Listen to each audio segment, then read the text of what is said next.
দিয়ে দিয়েছেন। সুতরাং এই একটাই মাত্র কিতাব। হে নবী, আপনাকে আমি এটা দিয়েছি, শুধু চুমা খাবেন আর মাথার উপরে রেখে দেবেন। এদেশে তো এটা চলে।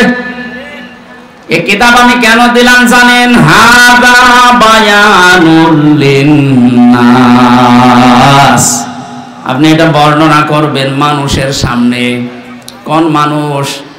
লিন্নাস। লাম শব্দ ব্যবহার করা হয় আরবি গ্রামার অনুযায়ী 13টা অর্থে। এখানে 9 নাম্বার অর্থে লেখা আছে লাম ব্যবহার করা হয় জীবিত মানুষদের জন্য। কাদের জন্য? এখানে যারা আছেন জীবিত না মরে গেছেন? সুতরাং বর্ণনা আজকে আপনার জন্য। যদিও 15.5 বছরের নিয়মটা অনেকে তুলে দিয়েছিল। কোরআন আপনি পড়বেন, বোঝাবেন, পড়েন, বোঝান মরা মানুষকে। জীবিত মানুষদেরকে কোরআন শোনাবে ব্যবস্থা করলে বন্ধ করে দিত। এমনকি এমন সিস্টেম তৈরি করে রেখেছিল 14 জায়গায় পারমিশন নেওয়া লাগবে। ও ছাতা কেউ নেবেও না, কোরআন শুনতেও যাবে না। অলিখিত একটা ঘোষণা ছিল, কোরআন যেন মানুষ শুনতে না পারে। এই উপলব্ধিটা ছিল আবু জেহেলের। 1500 বছর আগেও জেনেছিল যে আমি যে চেয়ারে বসে আছি এটা তো অবৈধ চেয়ার। জনগণ যদি মুহাম্মদুর রাসূলুল্লাহর কণ্ঠে কোরআন শোনে আর কোরআন যেটা বলতে চায় ওটা যদি বুঝে ফেলে, তাহলে আমার যে চেয়ার আছে এই চেয়ার থাকবে না। কথা বলে না কেন? এই 15.5 বছরে যারা ছিল ওরা আবার ভালোভাবে বুঝতো যে কোরআন যেটা বলতে চায় ওটা আমাদের সাথে মিলবে না। এখানে বিভিন্ন জেলাতে গেলেই বলে হুজুর আমাদের বিরুদ্ধে বলবেন না। আরে ভাই, আপনার পক্ষে বলার মতো কোনো আয়াত তো কোরআনে নেই। আছে? ছাত্রলীগকে নিষিদ্ধ করার পরে অনেকে বলছে না ঠিক হয়নি। ওদের নিষিদ্ধ করার 1000 কারণ আমি জানি। বিশ্বজিৎকে হত্যা মামলায় যে লোকটা আমার সাথে 3 বছর জেলে ছিল, আবরার ফাহাদকে হত্যা মামলার 16 জন আমার পাশে ছিল। ওরা কেন এই কাজগুলো করেছে, কাদের নির্দেশে করেছে, সব এখন আফসোস করছে। ওদেরকে নিষিদ্ধ করার জন্য 1000 কারণ আমি জানি, কিন্তু ওদেরকে আপনি জায়েজ ভাবে কাজ করতে দেবেন একটা কারণ বলতে পারবেন না। ওরা যে এইভাবে বৈধভাবে দেশে চলবে কোনো কারণ নেই। 5 আগস্টের আগের দিন 4 তারিখে আমি দেখেছি একটা ছেলে হেঁটে যাচ্ছে আর হেলমেট মাথায় দিয়ে এরকম একটা বড় ছোরা নিয়ে, মনে হচ্ছে গরু কোপ মারছে। এই দৃশ্য তামাম দুনিয়া দেখেছে। ছেলেটা বেঁচে আছে কিনা আমি জানি না। এরপরও আপনি কোন বিবেকে বলেন যে ওদেরকে নিষিদ্ধ করা ঠিক হয়নি?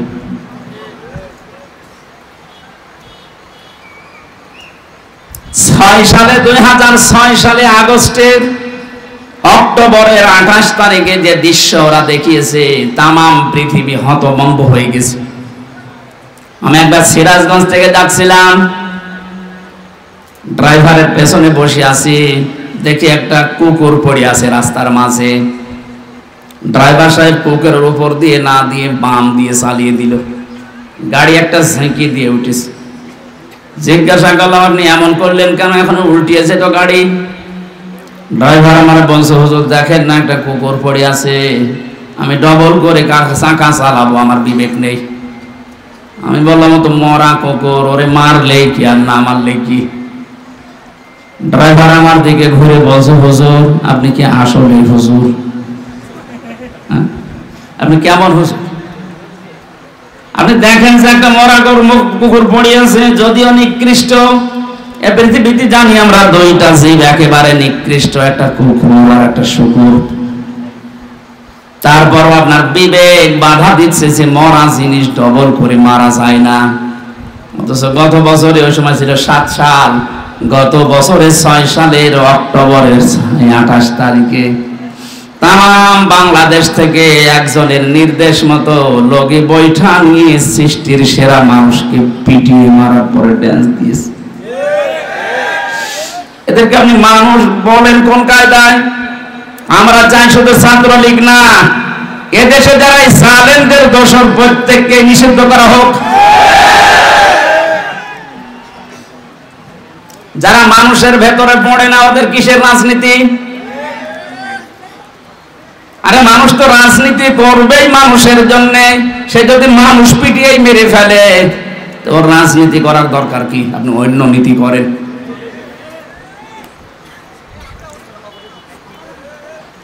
বগুড়াবাসী আমি যেটা বলতে চাই, লিন্নাস আল্লাহ দিয়েছেন, লাম ব্যবহার করা হয় জীবিত মানুষদের কারণে।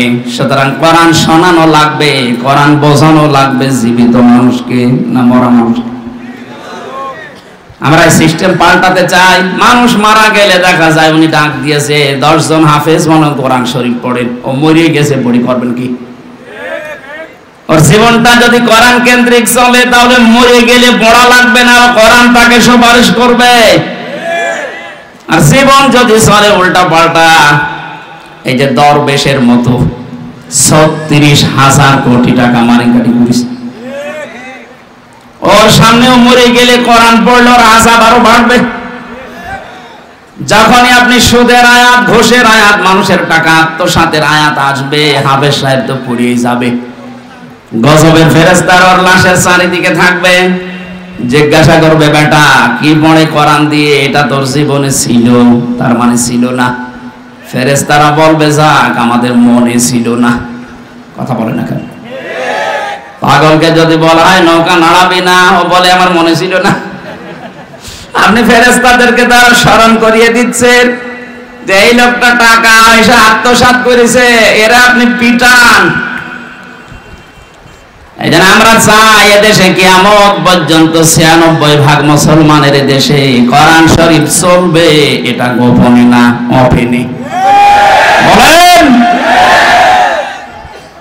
কেউ যদি বাধা দিতে আসেন তার বড় পরিণতি হবে ওই জালেমের মতো। এখানে কিতাব একটাই, মরণের পরে মানুষকে যে আমরা সবাই জানি যে প্রশ্ন করা হয় 3টা না 4টা প্রশ্ন করা হবে। হ্যাঁ, আপনি আমার সাথে বেশি জানেন না। এটা আমার মনে হয় ঠিক হয়নি, এটা নামিয়ে দেন। ঘেমে যাচ্ছে। ফ্যান দিয়েছেন কোথায়? উপরে। এদিকে না যাক, বগুড়ার লোক আছে।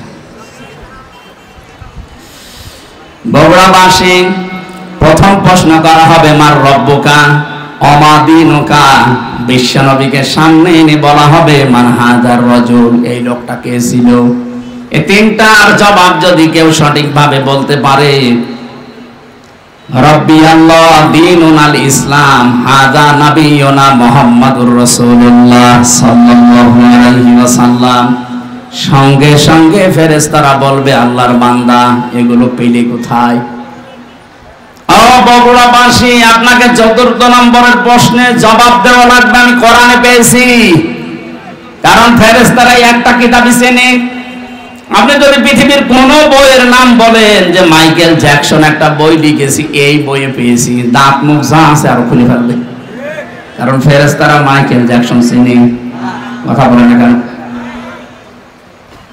4র্থ প্রশ্ন যেখান থেকে জবাব দেওয়া লাগে তার নাম কোরআন শরীফ। এইটার সাথে যদি আপনার সম্পর্ক না থাকে আপনি জবাব দেবেন কি দিয়ে?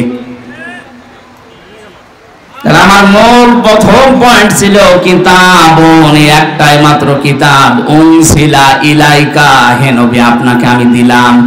কেন দিয়েছি জানেন? ফালা ইয়াকুম ফি সাদরিকা হারাজুম মিনহু লিতুনযিরা বিহি।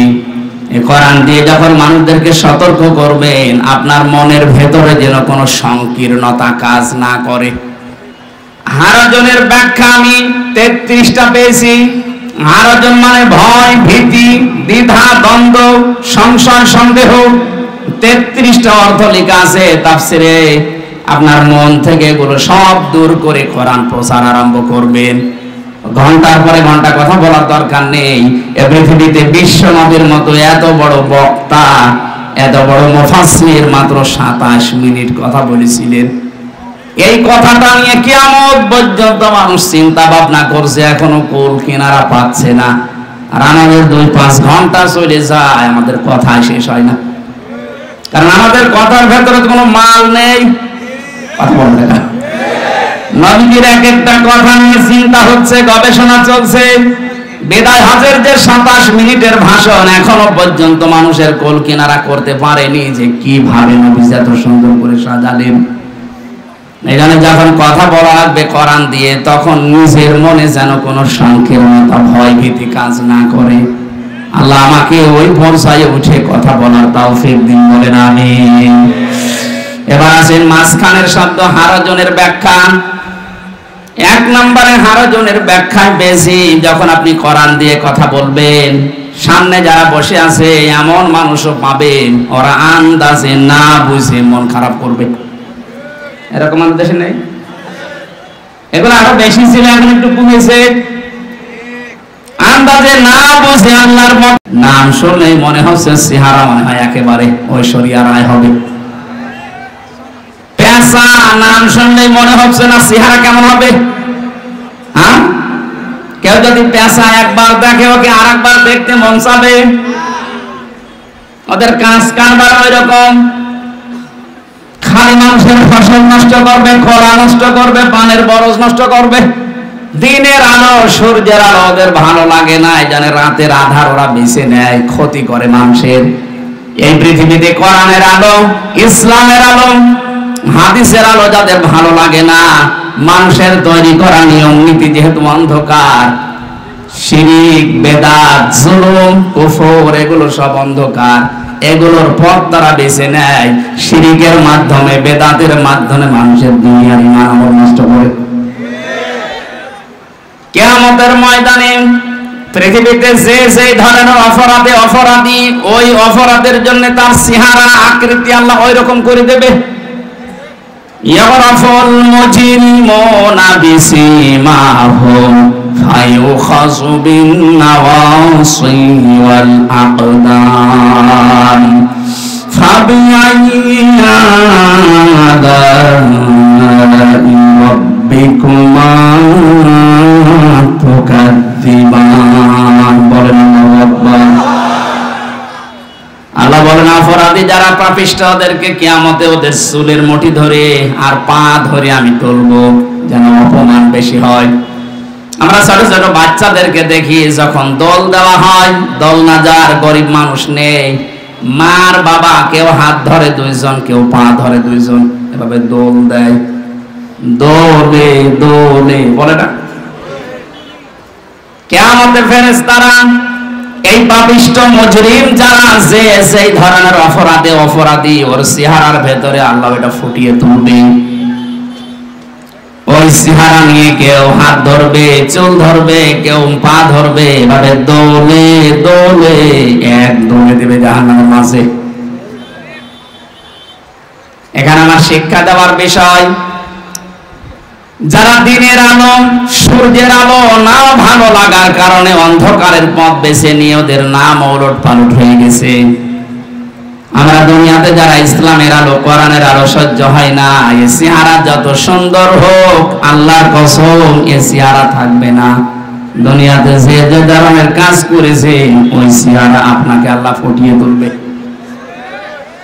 পৃথিবীতে দেখবেন এই যে শুকরের কাজ কি, নিজের মেয়ে ছেলে বউ এগুলো নিয়ে যায় এক জায়গায় বসে বসে আর একজনের সাথে গল্প করে, আর ওগুলো সব কচু খেতে ছেড়ে দেয়।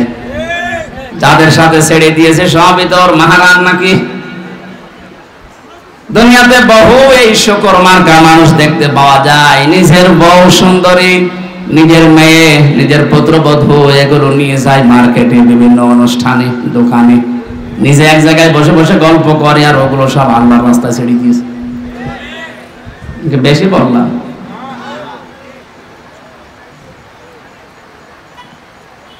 অনেকে এমনও দেখা যায় নিজের স্ত্রী যদি একটু সুন্দর হয় ও দিশায় পায় না, করবে কি, ও মনে করে মানুষকে দেখাতে পারলেই সওয়াব। আমি যখন বিশ্ববিদ্যালয়ে ছিলাম ওই সময় দেখে কুষ্টিয়ার ওই যে গোল চত্বরে একজন নিয়ে যাচ্ছে মোটর সাইকেলে করে তার বউ। সালাম দিলাম, কে? তোমার ভাবি। কি পরিয়েছে রে? কি শাড়ি না মশারি? না একবার তাকানোর পর আর তাকানো যাচ্ছে না, এত পাতলা। আমার কানের কাছে মুখ নিয়ে বলছে, হামজা আমি তো সারা জীবন দেখলাম, আমি আর কত দেখবো, এলাকার মানুষের হক নেই, হক আদায় করে বেড়াচ্ছে। এরকম হক আদায় করা পাবলিক দেশে নেই। যারা নিজের বউ দিয়ে, মেয়ে দিয়ে, পুত্রবধূ দিয়ে হক আদায় করেন, কিয়ামতের দিনে আকৃতি আল্লাহ বানিয়ে দেবে শুকুরের। আমার তো এই আয়াতের ব্যাখ্যা পড়ার পরে মনে হয় বাংলাদেশে বহু মানুষের আকার থাকবে না, শুকুর হয়ে যাবে। কথা বলে না কেন? কিছু মানুষকে আল্লাহ কুকুরের আকৃতি দিয়ে তুলবেন। কুকুরের স্বভাব হচ্ছে আপনি দুইটা কুকুরকে খাবার দেন, একটাকে যা দিয়েছেন ও মরণ পর্যন্ত খেলেও শেষ করতে পারবে না, এত খাবার ওরা, তারপরও দেখবেন পাশেরটায় হামলা দেয়। 15.5 বছরে যারা অর্থ কামিয়েছেন, আমার মনে হয় ওরা 14 বংশ যদি দুনিয়ায় থাকে শেষ করতে পারবে না, এরপরও জনগণটায় হামলা দিয়েছে। গতকালকে এক সচিব ধরা পড়েছে, রাত্রি এত টাকা পয়সা আপনি পেলেন কোথায়? আমি একজন ওসি সাহেবকে পড়াতাম, ওই সময় 9 সালে যখন ভার্সিটিতে প্রথম ভর্তি হই, ওনার বেতন মাত্র ওই সময় 32,000 টাকা। ওনার ছেলে মেয়ে বউ ঢাকাতে যে ফ্ল্যাট নিয়ে থাকে ওটার ভাড়া হচ্ছে 55,000 টাকা। আমি একদিন বললাম, স্যার আপনার বেতন 32,000, অথচ আপনার ফ্ল্যাট যেটা ভাড়া আছে, আপনার বউ ছেলে মেয়ে থাকে ঢাকাতে, এটা 55,000, কিভাবে কি? হুজুর সব আল্লাহ চালায়। কে চালাচ্ছে? সব আল্লাহ চালাচ্ছে।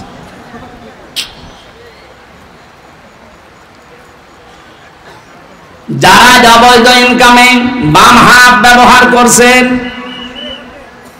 আমি আমার ইমাম থেকে কথা বলছি, আল্লাহর কসম, আপনার এই বাম হাতের ইনকামে যত কোটি কোটি টাকা পয়সা কামাই করবেন, অর্থ সম্পদ বানাবেন, আপনার এই অবৈধ টাকা আপনার বউ আপনার ছেলে মেয়েরা 2 পায়ে দাঁড়িয়ে আছে ভোগ করার জন্য। কিন্তু এগুলোর দ্বারা যে অপরাধ যে গোনা হবে, একটা গোনা আপনার ছেলে মেয়ে বউ কেউ নেবে না। আল্লাহ এই প্রশ্নপত্রটা আগে আমাদেরকে দিয়ে দিয়েছেন, এরপরেও যদি আমরা ফেল করি। ওই এক ছাত্রের গল্প শুনেছিলাম, এসে বাবার কাছে কাঁদতেছে। বাবা বলে, কি কাঁদো কেন? আব্বা রেজাল্ট দিয়েছে কি, তুমি পাস না ফেল? কথা বলে না। বারবার জিজ্ঞাসা করার পরে যখন কথা বলে না, দিয়েছে 2 থাপ্পড়। বলবি তো তুই পাস না ফেল? এবার মুখ খুলেছে, বলছে, আব্বা ফেল করলে তো কথা ছিলাম 5-এ, নামিয়ে দিয়েছে 3, এখন আমার 5-এ উঠতে 2 বছর লাগবে। আমরা যে পাগলামি গুলো করছি, সূরা আলে ইমরানের 185 নম্বর আয়াতের শেষে আল্লাহ এই তথ্যটা দিয়েছেন, ওয়ামাল হায়াতুদ দুনিয়া ইল্লা মাতাউল গুরুর। ও পৃথিবীর বান্দা বান্দিরা, দুনিয়ার জীবনটা কিন্তু একটা খেলাধুলা, এটা ধোঁকা। তোর স্ত্রী তোর জন্য ধোঁকা, তোর সন্তান আদি মা বাবা, এমনকি দুনিয়ার যত মানুষ তোকে ভালোবাসি বলে দাবি করে, সবগুলো ধোঁকা। এগুলো সব কাট হয়ে যাবে চোখ বন্ধ হওয়ার পর। ফাইদা নুফিখা ফিস সূরি ফালা আনসাবা বাইনাহু ইয়াউমাইযিন ওয়ালা ইয়াতাসাআলুন।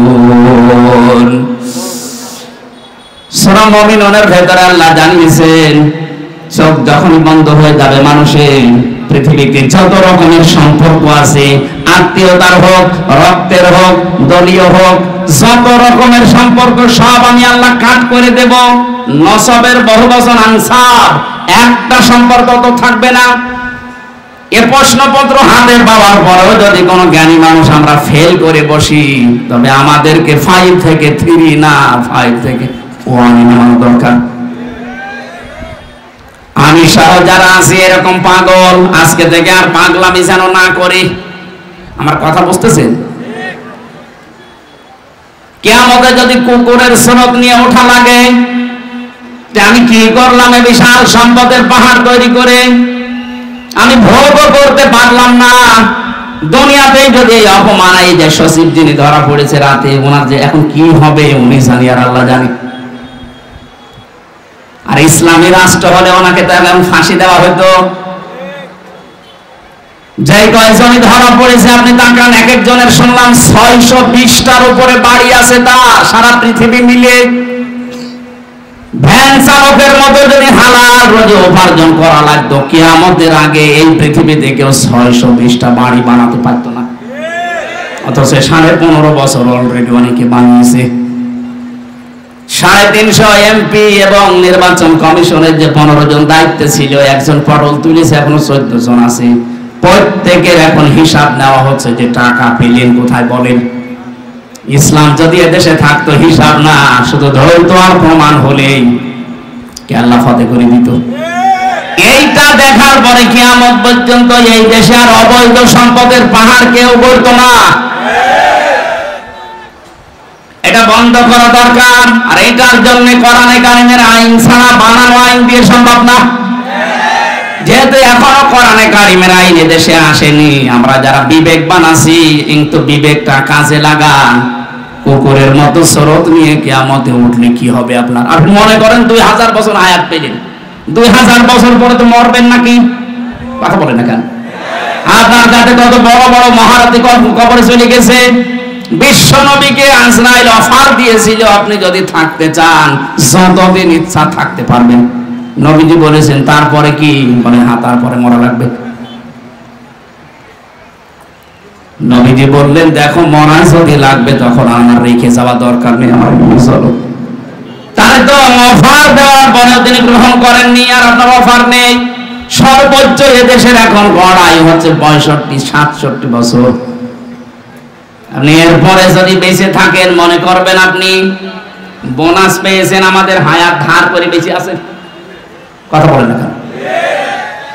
যিনি পালিয়ে গেছে বারবার ওখান থেকে, যে মোবাইলে কল রেকর্ড করে এডিটিং করে ফাঁস করছে, বলছে আমি আসতেছি, লিস্ট করে রাখো। আপনি আবার কবে আসবেন? আপনার যা বয়স, এ বয়সে তো এমনি আমাদের হায়াত নিয়ে আপনি বেঁচে আছেন। কথা বলেন না কেন? 65 থেকে 67 যদি গড় আয়ু হয়, তাহলে ওনার বয়স এখন, কথা বলেন না কেন? উনি আমাদের হায়াত নিয়ে বেঁচে আছে, তারপরও বলছে আমি আসতেছি। আমরা এই মুহূর্ত থেকে শুধু মাহফিল শুনতে আসা না, আমরা এই মুহূর্তে সিদ্ধান্ত নেওয়া লাগবে কিয়ামতে যেন আমার আকৃতিটা অন্তত হামজার আকৃতি থাকে, কুকুর হয়ে না যায়।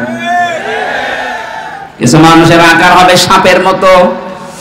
তাফসিরে ফি জিলালিল কোরআন মুফাসসির লিখেছেন, সূরা রহমানের এই তাফসিরে 10 প্রকার আকৃতির কথা ওখানে আছে। সাপের কাজ কি? একটা মানুষকে সবল দেয়, লোকটা মারা যায়। সাপের কোনো লাভ হয়? বলেন না কেন? এই 15.5 বছর আপনি তাকান, অধিকাংশ মানুষের চেহারা সুরত কিয়ামতের সাপের মতো হবে। কারণ এরা সকাল থেকে ওঠার পরে বিকাল পর্যন্ত শুধু ধান্দায় থাকতো, কার ক্ষতি করব, কাকে বিপদে ফেলবো, কাকে মিথ্যা মামলা দিয়ে ধরিয়ে দেব। লোকটার মাঝখানে ক্ষতি হয়ে যেত, এর কোনো লাভ হতো না। আর এর লাভ হয়তো একটু পদ পেত। কারণ এই দেশে যত নিরীহ মানুষকে আপনি বিপদে ফেলতে পারবেন, এই জালেমদের নীতি ছিল তাকে উপরে তুলে দেওয়া। কি হয়েছে এখন আপনার? এখানে আহ্বান জানাচ্ছি, শুধু দুনিয়া না, আরেকটা জগৎ যেহেতু সামনে আছে, আমাদের আকার আকৃতি যেন সাপের মতো, কুকুরের মতো, শুকুরের মতো, পেশাবাদুর সামসিকার মতো হয়ে না যায়। আমাদের এই আকার আকৃতি যেন কিয়ামতে আল্লাহ মানুষের মতো রাখে। বলেন আমিন। আবহমান কাল থেকে এমন এমন নিয়ম নীতি চালু করা আছে ইসলামের নামে, হে নবী যখন কোরআনের তাফসীর করবেন, ব্যাখ্যা করবেন, ওইগুলো টিকবে না। কারণ কোরআন মানে আলো, আলো আসলে অন্ধকার দূর হবে। আলো জ্বালালে অন্ধকার দূর। অন্ধকার যখন দূর হয়ে যাবে, ওরা চিন্তা করবে একই এতদিন আমি এই জুলুমের ব্যবসা, শিরকের ব্যবসা, বেদাতের ব্যবসা করে খাচ্ছিলাম, এ দেখি সব উল্টিয়ে গেল। ওই মানুষগুলো তখন আপনার উপরে রেগে ফেলবে, এমনকি আপনাকে তেড়িয়ে আসবে মারার জন্য। এটা সূরা হজের ভেতরে আছে। ওই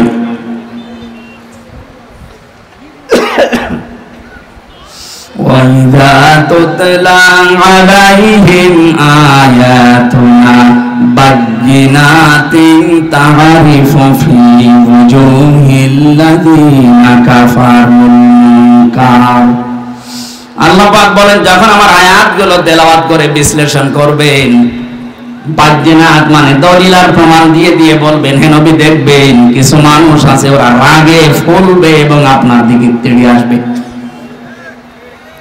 এখানে কোরআনে হারাজনের ব্যাখ্যায় দুইটা পড়েছি, না বুঝে রাগ করা এবং কিছু মানুষের ব্যবসা বাণিজ্য বানানো সেগুলো বন্ধ হয়ে যেতে পারে, তখন তারা মন খারাপ করবে, রাগ করবে। এ ধরনের মানুষ সারা পৃথিবীতে আছে, এ বহুয়ায় আছে। কথা বলেন না কেন? আমরা কারো দিকে না তাকিয়ে কে খুশি হবে বেজার হবে না, আমার আল্লাহর দিকে তাকিয়ে আমরা আরম্ভ করছি। সূরা মায়দা 35 নাম্বার একটা মাত্র আয়াত পড়েছি। জবান খুলে কোরআনের সোনালী আয়াত পড়েন, আমানু বিল্লাহি মিনাশ শাইতানির রাজিম বিসমিল্লাহির রহমানির রহিম ইয়া আইয়ুহাল্লাযীনা আমানুত্তাকুল্লাহ وابتغوا إليه الوسيلة وجاهدوا في سبيله لعلكم تفلحون صدق الله العظيم। কোন সূরা বললাম যেন? মায়দা। বলেন না কেন? এটা একটা ক্লাস চলছে, ছাত্রের মতো 1 2 ছেলেরা যেভাবে জবাব দেয় ওইভাবে জবাব দেবে। কোন সূরা? মায়দা মানে দস্তরখানা। মায়দা মানে কি? খাবারের প্লেট। তামাম পৃথিবীটাকে আল্লাহ একটা খাবারের প্লেট বানিয়ে দিয়েছেন। এখানে রিজিক নিয়ে, খাবার নিয়ে আপনার চিন্তা করার দরকার নেই। আপনার চিন্তা করা দরকার আপনার জীবন নিয়ে। আপনাকে দুনিয়াতে পাঠানোর 50,000 বছর আগে আল্লাহ পাক রিজিকের ব্যবস্থায় দুনিয়ায় ছড়িয়ে রেখেছেন। আপনার রিজিক যেভাবেই হোক আসবে, কিন্তু এই রিজিকটা পাওয়ার জন্য কেউ যদি বাম হাতের ইনকাম করে আমার আল্লাহর আরশ পর্যন্ত তার উপর কেটে যায়। আজ বাংলাদেশকে অস্থিতিশীল করার জন্য অনেক মানুষ ব্যবসায়িক যারা আছেন সিন্ডিকেট করে বিভিন্ন জিনিসের দাম বাড়িয়ে দিচ্ছেন। এক কথা বলছেন না কেন? আপনার কত টাকা লাগবে? এই বিশাল তিমি মাছে টন টন খাবার লাগে প্রতিদিন। আল্লাহ তার রাজ্জাক নামের কারণে যদি এই তিমি মাছকে খাওয়াতে পারে নদীর ভেতরে, সাগরের ভেতরে, মহাসমুদ্রে, আপনি মানুষ হামজা কয়েক ছটাক মাত্র খাবার লাগে। এ খাবার আল্লাহ তার রাজ্জাক নামের কারণে দিতে পারে না। আপনি কোন কারণে বাম হাতে ইনকাম করেন বলেন তো? কি কারণে সিন্ডিকেট করছে ব্যবসায়ীরা? হাদিস পড়েছি যারা মানুষকে কষ্ট দেওয়ার জন্য ব্যবসায়ী যারা, ওয়াইলুল লিল মুতাফফিফিন আল্লাযীনা ইযা তালু আলান নাসি ইস্তাগফিরুন। এই পৃথিবীর ময়দানে যারা খাদ্য ভেজাল দেয়, ওখানে কম বেশি করে, আর সিন্ডিকেট করে করে মানুষকে কষ্ট দেওয়ার জন্য খাবারকে সংকট তৈরি করে, এগুলো আল্লাহর ভাষায় জালিম। এটা রেকর্ড হচ্ছে, সারা বাংলাদেশে যাবে। সবাইকে জানাচ্ছি আজকে থেকে আপনি ফিরে আসবেন। এই সিন্ডিকেট যারা করছেন তারা জালেম। তারা কি? জালেমের বিরুদ্ধে আল্লাহ বলেন আমি নিজে মামলা দেব। সুতরাং সিন্ডিকেটের মাধ্যমে যারা জালেম হয়ে যাচ্ছেন, আর টাকা পয়সা আপনার কিছু আসবে, কিন্তু আপনি জালেমের খাতায় নাম লিখান, কিয়ামতের দিন আল্লাহ নিজে আপনার বিরুদ্ধে মামলা দায়ের করবে। তখন আপনার এই সম্পদ, আপনার এই ছেলে মেয়ে, এই বউ দলের লোক সব দিয়েও পার পাবেন না। সূরা আলে ইমরান এটা আছে। কিয়ামতে কাফেরেরা তামাম পৃথিবীর সব দেওয়ার জন্য আল্লাহকে বলবে এগুলো সব দিয়ে দিলাম, আল্লাহ তুমি আমাকে অন্তত বাঁচাও। আল্লাহ পাক বলেন কখনোই না। এটা সূরা মারিজের ভেতরে আছে। ইয়াওয়াদুল মুজরিমু লাউ ইয়াফতাদি মিন আযাবি ইয়াউমিদিন বিমানিহি ওয়া সাহিবাতিহি ওয়া আখিহি ওয়া ফাসিলাতিহি আল্লাতী তু'মিহি ওয়া মান ফিল আরদি জামিআন সুম্মা ইউনজি। আল্লাহ পাক বলেন প্রথমে যখন বিচার করব এই মানুষগুলোর যারা জালেমের তালিকায় নাম আছে এদেরকে ডাক দেওয়া হবে। সিন্ডিকেট করলে তার নাম আল্লাহর তালিকায় কি বলেন তো? আরো জোরে, জোর হলো না, আরেকবার। এদেরকে ডাকার পরে ওরা বলবে আল্লাহ আমার এই যে মেয়ে আছে, আমার বউ আছে, আমার স্ত্রী সন্তান আছে, আমার টাকা পয়সা যা আমি কামাই করেছি বৈধ অবৈধ মিলিয়ে অমান ফিল আরদি জামিআ, এমনকি দুনিয়া যা আছে আমার স্থাবর অস্থাবর সব আমি দিয়ে দিলাম। এগুলো কি আর কি মনে হচ্ছে আপনার কাছে? আল্লাহর কথা কোনো মিথ্যা নেই। আল্লাহ বলেন এর পরেও লোকটা কেঁদে কেঁদে শেষে বলবে সুম্মা ইউনজি, আমাকে আপনারা মাফ করেন। আজকে সচিব যেভাবে হাত জড় করেছে সেনাবাহিনীর কাছে যে যা আছে সব নিয়ে যান, আমারে বাঁচান, ওরা ছেড়ে দিচ্ছে। সেনাবাহিনী যদি আপনাকে না ছাড়ে অবৈধ ইনকামের কারণে, কিয়ামতে মাহশারে আদালতে কোটি কোটি মানুষ থাকবে, সবার সামনে আপনার বিচার হবে।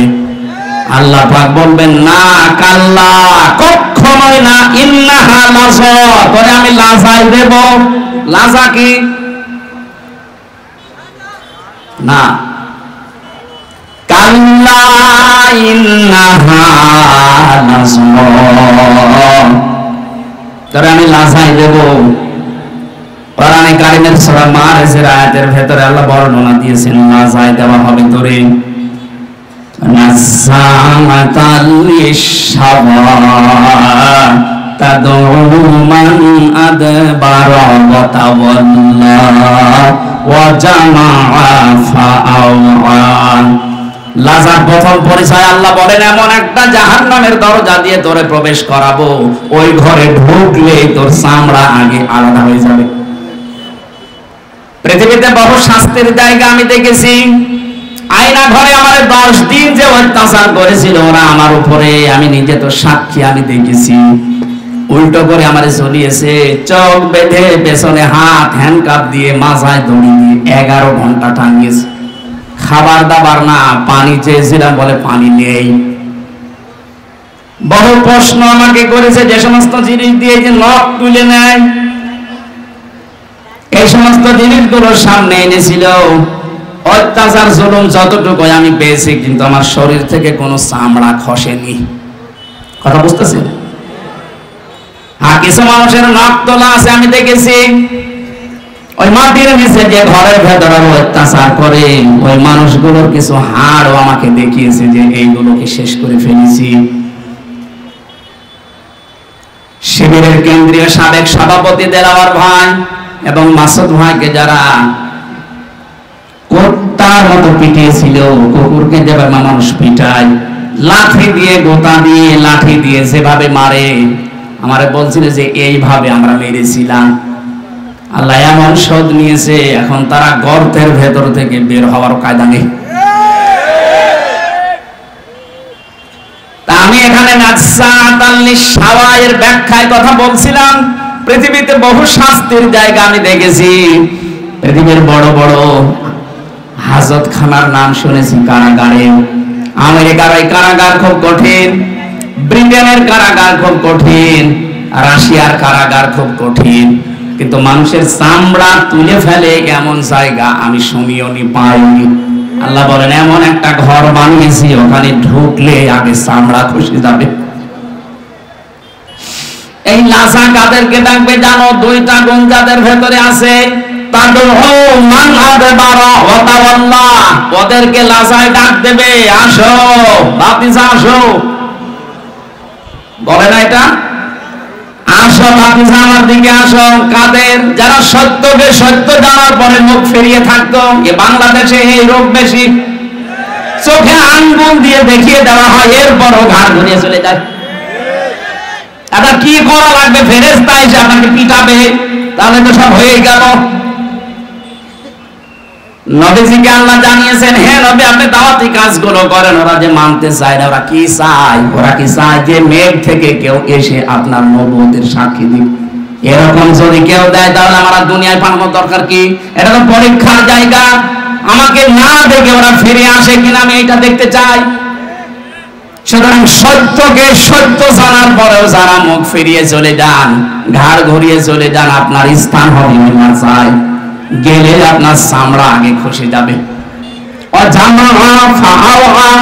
দুই নম্বরে যারা মাল সম্পদ জমা করে আর বারবার হিসাব করে কত হচ্ছে। এই 15.5 বছরে বহু মানুষ এই করেছিল, শুধু জমা করতো আর হিসাব করতো কিরকম হয়েছে। একটার এখন ভোগ করার কোন কায়দা আছে? এখন যে দাবি করবে এইটা আমারও, দাবি করলেও মার খাবে। আমার ভাইরা, আমি যে কথাটা তুলেছিলাম জানাতে চেয়েছেন, বান্দা মাত্র কয়েক ছটা খাবার লাগে তোমার জন্য, এতটুকু খাবারের জন্য তুমি ডান বাম হাত কিছু মানো না, সব হালাল করে নাও বাবা শাহজালাল, সব হালাল। অথচ তাম দুনিয়াটা আমি দস্তরখানা খাবারের প্লেট বানিয়েছি। আর যারা সিন্ডিকেট করে করে মালের দাম বাড়িয়ে দিচ্ছেন, কিয়ামতে আপনাকে আল্লাহ নিজে লাজায় ঢুকিয়ে দেবে। বলেন নাউজুবিল্লাহ। এটা শুধু যদি বগুড়ার জন্য হতো এই আয়াতগুলো আমি পড়তাম না। সারা বাংলাদেশ সব বিশ্বের সব জায়গায় এটা বিভিন্ন ভাষায় যাবে। সবাইকে উদ্দেশ্য করে বলছি, আমরা যেন পাগলামি না করি। কার জন্য করছেন? যার জন্য করছেন ওইটাই আপনার দুশমন হয়ে দাঁড়াবে। আল্লাহ পাক এই সূরাতে যতগুলো আয়াত দিয়েছেন, মাত্র একটা আয়াত আমি পড়লাম, 120টার উপরে আয়াত আছে। একটা মাত্র আয়াতে দেখেন কত কত কথা আল্লাহ লুকিয়ে রেখেছে। এই জন্য তাফসীর করতে গেলে যদি এক শব্দ নিয়ে কেউ চিন্তা ভাবনা করে, তার জীবন শেষ হয়ে যাবে, কোরআন শব্দের কথা শেষ হবে না। আল্লাহ এখানে প্রথমে ডাক দিয়েছেন ইমানদারকে, কোনো বেঈমানকে ডাকেননি। আমরা যেহেতু ইমানদার, আল্লাহ আমাদেরকে ডাক দিয়ে বলেন ইত্তাকুল্লাহ, আমাকে ভয় করো। ভয় করা মানে কি? এই যে দুবাই থাকে, এই ভাইয়ের মতো বিশাল জুব্বা গায়ে দিয়ে, পাগড়ি একটা মাথায় দিয়ে, হাতে তসবিহ নিয়ে শুধুমাত্র সুবহানাল্লাহ সুবহানাল্লাহ, এটা না। ভয়ের ব্যাখ্যা পেয়েছি আমি 9টা। দুনিয়াতে সত্যি যদি কেউ আল্লাহকে ভয় করতে পারে, ভয় মানে খৌফ মানেও ভয়, তাকওয়া মানেও ভয়, ইনজার মানেও ভয়। কিন্তু ওই সমস্ত শব্দ না দিয়ে আল্লাহ তাকওয়া দিলেন কেন? খৌফ মানে সাপ থেকে ভয় করা, ইনজার মানে পুলিশ থেকে ভয় করা। কিন্তু তাকওয়া মানে আল্লাহর এমন ভয়, আল্লাহকে না দেখে ভয় করা শুধু না, তার নিষিদ্ধ কাজগুলো ঘৃণা করে ছেড়ে দেওয়া। তাহলে আজকে থেকে আমরা এই ভয় অর্জন করব। আল্লাহর যত নিষিদ্ধ কাজ আছে শুধু ছেড়ে দেব না, ওটা ঘৃণা করে ছেড়ে দিয়ে চলে আসবো। কথা বলেন না কেন? তাহলে এই মাহফিল সাকসেস হবে। এখন থেকে যদি আমল শুরু না হয়, সকাল থেকে আপনারা মনে থাকবে না, আজকে থেকে এখন থেকে আরম্ভ করা লাগবে। যাদের কাছে আল্লাহর নিষিদ্ধ সেই জিনিস আছে, এই মুহূর্তে এটা বাদ দেওয়া লাগবে। শুধু না, ঘৃণা করে। কি করে? বলেন বলেন। এই যে মোবাইল, এই মোবাইলে অনেক মানুষের এমন কিছু আছে যেটা নিজে নিজে দেখলে আনন্দ পায়, ভালো লাগে, মজা লাগে, আর অন্য কেউ দেখলে লজ্জা পায়। কথা বলছে না কেন? এইটাই নিষিদ্ধ। সেটা যদি আপনার বান্ধবীর নাম্বার থাকে, ওইটাও নিষিদ্ধ। যারা পরকীয়া প্রেমের নাম্বার রেখেছেন, ওইটাও নিষিদ্ধ। নিষিদ্ধ সেই জিনিস, এটার সংজ্ঞা হচ্ছে যা নিজে দেখলে ভালো লাগে, অন্য দেখলে লজ্জা পায়। এক কথা বলছে না কেন? এরকম যাদের আছে, এই মুহূর্তে এটা ডিলিট করা লাগবে, তাও ঘৃণা করে। কারা কারা ডিলিট করবেন হাত তোলেন তো। কি আছে দেখি, মোবাইল দেখি। মোবাইল দেন। মোবাইল নেই মানে ক্যামেরা না। যারা হাত তুললেন, সত্যি আপনার মোবাইলে কি আছে এমন বলেন তো, যেটা নিজে দেখলে আনন্দ পান, অন্য দেখলে আপনার লজ্জা লাগে? বলেন। যা আছে এখন বসে বসে চুরি করে ডিলিট করে দিন। যাদের বিভিন্ন বান্ধবীর নাম্বার আছে, পরকীয়া প্রেম করেন, এই নাম্বারও এখন ডিলিট করে দেন, ব্লক করে দেন, জীবনে ওসাম আর কল দিতে না পারে। দেখেন মুরব্বী মানুষ হাত তোলে, নাউজুবিল্লাহ। যুবক মানুষ একটা লাইন মাইন করলে মানুষ, মুরব্বী মানুষ কি লাইন করো না। আমি একটা উদাহরণ দিলাম মাত্র। তাকওয়া মানেও ভয়, খৌফ মানেও ভয়। খৌফ আল্লাহ দেয়নি, দিয়েছেন তাকওয়া। তার মানে আল্লাহর নিষিদ্ধ কাজ আজকে থেকে যেটা যেখানে বাঁধবে ওটা শুধু ছেড়ে দেবেন না, ঘৃণা করে ছেড়ে দেবেন। এই তাকওয়া যদি কেউ অবলম্বন করে, কোরআনে কারীম জানিয়েছে দুনিয়া আখিরাত মিলে আল্লাহ তাকে 27টা উপকার করবে। সুবহানাল্লাহ বলতে পারেন না? দুনিয়ার 1 নাম্বার উপকারও যদি বিপদে পড়ে দুনিয়ায়, এই তাকওয়ার কারণে নিষিদ্ধ জিনিস যেহেতু আল্লাহর কাছে স্যালেন্ডার করে ছেড়ে দিয়েছে ঘৃণা করে, দুনিয়ার বিপদে পড়লে আল্লাহ পাক নিজে তাকে সাহায্য করবেন। মানে এমন জায়গায় তাকে পৌঁছাবেন তার কল্পনাও ছিল না যে ওই জায়গায় যাওয়া যায়। এই আয়াতের তাফসিরে একটা ঘটনা আমি পড়েছি, তা বাড়ির ভেতরে আছে। শেষ করে দেব নাকি? 1 ঘন্টা হয়ে গেছে, আমার মনে হয় 1 ঘন্টার কথা বলার নিয়ম। একটা ক্লাস চলছে না, ক্লাস তো 45 মিনিট হয়। এতক্ষণ বসে থাকবেন আপনারা? সুবহানাল্লাহ আলহামদুলিল্লাহ। পানি নেই, পানি দেখি, পানি দিলে ভালো হয়। সুবহানাল্লাহ আলহামদুলিল্লাহ লা ইলাহা ইল্লাল্লাহ। ঠিক আছে।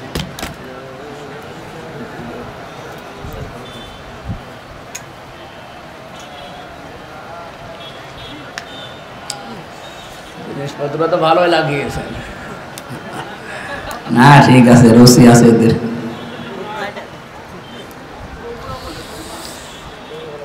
সুবহানাল্লাহ আলহামদুলিল্লাহ লা ইলাহা।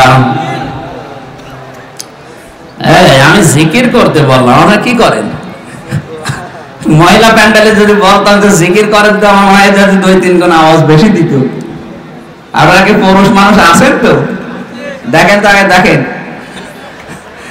জবান খুলে পড়েন সুবহানাল্লাহ আলহামদুলিল্লাহ লা ইলাহা ইল্লাল্লাহ আলহামদুলিল্লাহ লা ইলাহা ইল্লাল্লাহ সুবহানাল্লাহ আলহামদুলিল্লাহ লা ইলাহা ইল্লাল্লাহ লা ইলাহা ইল্লাল্লাহ মুহাম্মাদুর রাসূলুল্লাহ। বগুড়াবাসী আল্লাহ রাব্বুল আলামিন পরের শব্দে আমাদেরকে জানিয়েছেন ওয়াবতাগু ইলাইহিল ওয়াসিলা। আমি আল্লাহ পর্যন্ত পৌঁছাতে। আরে ভাই এর ভেতরে নিয়ে আসার সময় এখন কি আশ্চর্য। ঠিক আছে যান, কি আশ্চর্য, শেষ হলে নিয়ে আসেন।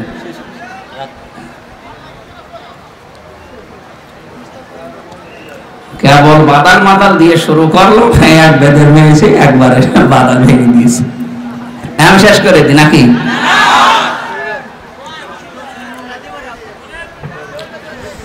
বগুড়াবাসী ওয়াবতাগু ইলাইহিল ওয়াসিলা এই শব্দের ব্যাখ্যায় আমরা বিশেষ করে বাংলাদেশ, ভারত, পাকিস্তান এই 3টা দেশে একটু ঝামেলা আছে। আমরা অনেকেই শুনি, অনেকেই মনে করি ওয়াসিলা মানে কোন পীর সাহেবকে ধরার মাধ্যমে আল্লাহ পর্যন্ত পৌঁছাতে হবে। না, কোরআনে কারীমের তাফসীরের ভেতরে ওয়াসিলা শব্দের আমি 2টা অর্থ পেয়েছি। 1 নম্বরে ওয়াসিলা মানে নেক কাজ, 2 নম্বরে ওয়াসিলা মানে নবীর সম্মান। আপনি আল্লাহর কাছে পর্যন্ত যদি পৌঁছাতে চান জীবনের নেক কাজ দিয়ে যাওয়া লাগবে, অথবা নবীর সম্মান মুহাম্মদুর রাসূলুল্লাহর সম্মানকে দুনিয়ায় দেখিয়ে তারপরে যাওয়া লাগবে। তার সম্মান ভুলন্টিত হচ্ছে, তার আদর্শ আজ আমাদের কাছে নেই। এই আদর্শ গ্রহণ করে তাকে সম্মান দেওয়ার মাধ্যমে আপনি আল্লাহর কাছে একটা পজিশন তৈরি করতে পারবেন। তাছাড়া আমার অমুক বাবা ছাড়া আল্লাহর কাছে যাওয়া যাবে না, এটা বানানো কথা, ওদের দরবারের কথা ওইটা। অবতাগু ইলাইহিল ওয়াসিলা, আমি আল্লাহর কাছে তোমার পজিশন আছে কিনা, কোন চেয়ার আছে কিনা, তোমার মান মর্যাদা আছে কিনা একটু খেয়াল করো। আজকে বগুড়া জেলার দ্বারা দায়িত্বে আছেন, ওনারা বিএনপিতে আছে, তারেক জিয়া সাহেবের কাছে ওনাদের একটা পজিশন আছে, এই জন্য চেয়ারটা ওনাদের দিয়েছে। আল্লাহ রাব্বুল আলামিনের কাছে যদি আপনার কোনো পজিশন তৈরি করতে হয়, অবশ্যই জীবনে আপনার নেক কাজ মাস্ট বি লাগবে, এবং নবীর সম্মান রক্ষা করার জন্য তার আদর্শ গ্রহণ করা লাগবে। এই দুইটার মাধ্যমে আল্লাহর কাছে আপনার একটা দাম তৈরি হবে, একটা চেয়ার তৈরি হবে, যেখানে কথা বললে আল্লাহ রাখবেন। আল্লাহ এরপরে বলেন, এই পজিশন তৈরি করার জন্য যত রকমের রাস্তা আমি তৈরি করে রেখেছি, তার উত্তম রাস্তা হচ্ছে ওয়াজাহিদু ফি সাবিলি, আমি আল্লাহর রাস্তায় এই দুনিয়াতে জিহাদ করা। এই শব্দটা শুনলে অনেকের রাগ হয়, অথচ জিহাদ আর এই যে জঙ্গি জঙ্গি করে যারা চালাচ্ছেন, এই জিনিস এক না। অন্যায় যেখানে, প্রতিবাদ সেখানে, এর নাম জিহাদ। এইটা যে আগস্টের 5 তারিখ পর্যন্ত হয়েছিল, এই জন্য দেশটা স্বাধীন হয়েছে। এটা যদি জারি থাকে তাহলে অন্যায় করে এদেশে কেউ টিকে থাকতে পারবে না, সে যেই হোক। এখানে আল্লাহর কাছে যেতে হলে এই জিহাদ অব্যাহত রাখা লাগবে। যে যেখানে আছেন ওই জায়গা থেকে আপনার প্রতিবাদ হবে, সে যতটুকুই হোক। লাআল্লাকুম তুফলিহুন, আশা করা যায় আমাদের আল্লাহ যেখানে পৌঁছানোর কথা ওই জায়গায় পৌঁছিয়ে দেবেন। সফলতার যে স্বর্ণ শিখর আমাদের জন্য আল্লাহর বানানো একটা বাড়ি আছে জান্নাত, ওই জায়গা আমাদের বাবার বাড়ি। কার বাড়ি? হযরত আদম আলাইহিস সালাম আমাদের বাবা না? ওনার বাড়ি ওইটা। ওনাকে ওখান থেকে আল্লাহ নামিয়ে দিয়েছেন, পৃথিবীতে পাঠানোর পরে উনি জানিয়েছেন, ফামান তাবিয়া হুদায়া, আমার পক্ষ থেকে তোমাদের কাছে হেদায়েত যাবে। সর্বশেষ হেদায়েতের নামই কোরআন। ফামান তাবিয়া হুদায়া ফালা খাউফুন আলাইহিম ওয়ালা হুম ইয়াহজানুন। যদি এটা অনুসরণ করে আবার থাকতে পারো দুনিয়ায়, যেখান থেকে নামিয়ে দিলাম এই বাবার বাড়ি বানানো জান্নাত, আবার ওখানে তোমাদেরকে ফিরিয়ে নেব। আমরা ওই জায়গায় যেতে চাই না, চাই না? আল কাজ্জিসু মান দানা নাফসাহু ওয়া আমিলা লিমা বাদাল মাউতি ওয়াল আজিজু মান আতবাহা নাফসাহু হাওয়াহা ওয়া তামান্না আলাল্লাহ। হযরত আনাস থেকে বর্ণিত, বিশ্বনবী জানিয়েছেন, ওই লোকটা আল্লাহর দৃষ্টিতে বুদ্ধিমান, যে লোকটা আখিরাতের জন্য পুঁজি তৈরি করে আর আল্লাহর উপরে ভরসা করে। ওই লোকটা বড় নির্বোধ, পাগল, যে আখিরাতের কোনো কাজ কারবার তার নেই, আন্দাজে ভরসা করে আছে, কালেমা যখন পড়েছি জান্নাত একদিন যাবই। এই লোকটা পাগল এবং নির্বোধ। এজন্য আমরা এরকম পাগলামি যেন না করি। আসো, হাদিসের খোলা হবে আমার চোখ বন্ধ হওয়ার পরে। ফামান সুহসিহা আনিন নার ওয়া উদখিলাল জান্নাতা ফাকাদ ফাজ, সূরা আলে ইমরান 185 নম্বর আয়াতের মাঝের অংশে আছে। আল্লাহ বলেন, মানুষের ভেতরে জীবন সফল হয়েছে তার, যে আস্তে আস্তে করে জাহান্নামের কাজগুলো ছেড়ে দেয় আর জান্নাতের কাজের দিকে পা বাড়ায়। এই লোকটার জীবন সফল, আমি আল্লাহ তাকে মাফ করে জান্নাত এই ঘোষণা দিয়েছি। আল্লাহ রাব্বুল আলামিন আমাদেরকে জাহান্নামের যত কাজ আছে আস্তে আস্তে ছেড়ে দিয়ে জান্নাতের কাজগুলোর দিকে ধাবিত হওয়ার তৌফিক দিন, আমিন। বারাকাল্লাহু লানা ওয়া লাকুম ফিল কোরআনিল আযীম। আল্লাহুম্মা আমিন। লা ইলাহা ইল্লা আনতা সুবহানাক ইন্নী কুনতু মিনাজ জালিমিন। রব্বানা যালামনা আনফুসানা ওয়া ইল্লাম তাগফির লানা ওয়া তারহামনা লানাকুনান্না মিনাল খাসিরিন। রব্বুল আলামিন, বগুড়া গাবতলীর এই ময়দানে তোমার যে বান্দা বান্দীগুলো কোরআন কারীমের আয়োজন সাজিয়েছে, দূর দূরান্ত থেকে আমরা যারা এসেছি, জীবনের অপরাধগুলো তুমি পাল্টিয়ে নেকি বানিয়ে দাও। হযরত আদম আলাইহিস সালামকে তুমি যেমন মাফ করে দিয়েছো, আমাদেরকেও আদমের সন্তান হিসাবে ক্ষমা করে দাও। মা বাপ যারা আমরা হারিয়ে ফেলেছি, আমাদের মা বাপকে মাফ করে দাও।